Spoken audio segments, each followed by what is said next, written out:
मैंने पहले ही कहा था कि श्री राहुल गांधी जी को कम से कम 1 वर्ष राष्ट्रीय स्वयंसेवक संघ की शाखा में जाना चाहिए। तो माननीय नरेंद्र मोदी जी के प्रधानमंत्री बनने के बाद और श्री राहुल गांधी जी के कभी प्रधानमंत्री अब बनने की संभावना नहीं दिखाई देते हुए इस प्रकार की बौखलाहट रहती है, इसलिए इस प्रकार के बयान देते हैं। उन्होंने सभी पिछड़ी जातियों को अधिकार छीन करके केवल अपनी जाति को देने का पाप किया था, अपराध किया था।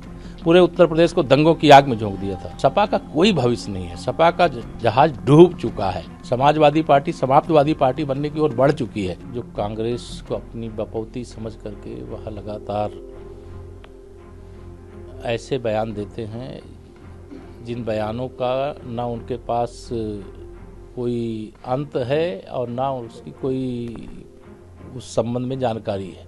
मैंने पहले ही कहा था कि श्री राहुल गांधी जी को कम से कम 1 वर्ष राष्ट्रीय स्वयंसेवक संघ की शाखा में जाना चाहिए और जो उनके कांग्रेसी इस प्रकार के विकारों से भरे हुए हैं उनको भी भेजना चाहिए। तो राष्ट्रीय स्वयंसेवक संघ की सच्चाई जब उन्हें पता चलेगी कि यहाँ राष्ट्रभक्ति का पाठ पढ़ाया जाता है, समाज सेवा का पाठ पढ़ाया जाता है, भारत की एकता और अखंडता का पाठ पढ़ाया जाता है, तब इस प्रकार के जहरीले बयान देने से बचेंगे। जब से माननीय प्रधानमंत्री नरेंद्र मोदी जी, चूँकि वो पिछड़ी जाति से आते हैं, वो एक गरीब माँ बाप के बेटे हैं, देश के प्रधानमंत्री बने, तब से श्री राहुल गांधी जी हों या कोई भी गांधी खानदान का व्यक्ति हो, बौखलाए हुए। उनको लगता है कि प्रधानमंत्री की कुर्सी उनके लिए आरक्षित है, लेकिन देश का संविधान हर 5 वर्ष में चुनाव करवाता है और उस चुनाव के आधार पर देश में जो पार्टी जीतती है उसका प्रधानमंत्री बनता है। तो माननीय नरेंद्र मोदी जी के प्रधानमंत्री बनने के बाद और श्री राहुल गांधी जी के कभी प्रधानमंत्री अब बनने की संभावना नहीं दिखाई देते हुए इस प्रकार की बौखलाहट रहती है, इसलिए इस प्रकार के बयान देते हैं।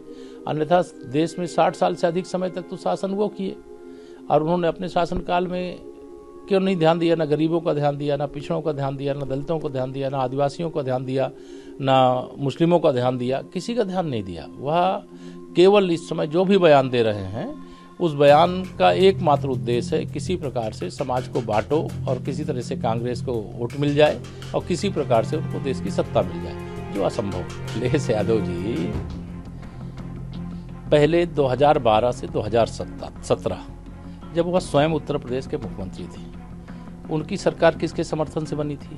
पिछड़ों और दलितों के समर्थन से बनी थी। और उनकी सरकार के समय में अत्याचार किन पर सबसे ज्यादा हुआ था? तो पिछड़ों और दलितों पर हुआ था। उन्होंने सभी पिछड़ी जातियों को अधिकार छीन करके केवल अपनी जाति को देने का पाप किया था, अपराध किया था। पूरे उत्तर प्रदेश को दंगों की आग में झोंक दिया था। गुंडों, अपराधियों, माफियाओं का हर गांव में ऐसा वर्चस्व स्थापित हो गया था कि उत्तर प्रदेश के लोग पलायन करके भागने के लिए विवश थे। आज वह बात करते हैं कि वो पिछड़ों को ध्यान रखेंगे, दलितों को ध्यान रखेंगे, वो गले लगाएंगे, छुरा भोग देंगे। उनसे पिछड़े और जो दलित हैं वो सब सजग हैं, सावधान हैं, सतर्क हैं। अभी पीडीए के नाम पर फर्जीगिरी बहुत कर चुके हैं। अब उनकी ये फर्जीगिरी चलने वाली नहीं है। मैं पूरे विश्वास से कह रहा हूँ, आप इसको रिकॉर्ड में रखिएगा।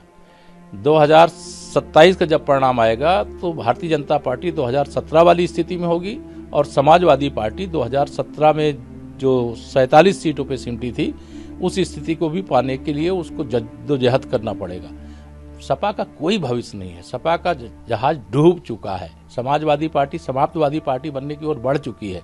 अगर आप ये वीडियो YouTube पर देख रहे हैं तो हमारे चैनल को सब्सक्राइब करें और बेल आइकन को दबाना ना भूलें। अगर आप Facebook पर ये वीडियो देख रहे हैं तो हमारे पेज को लाइक करें।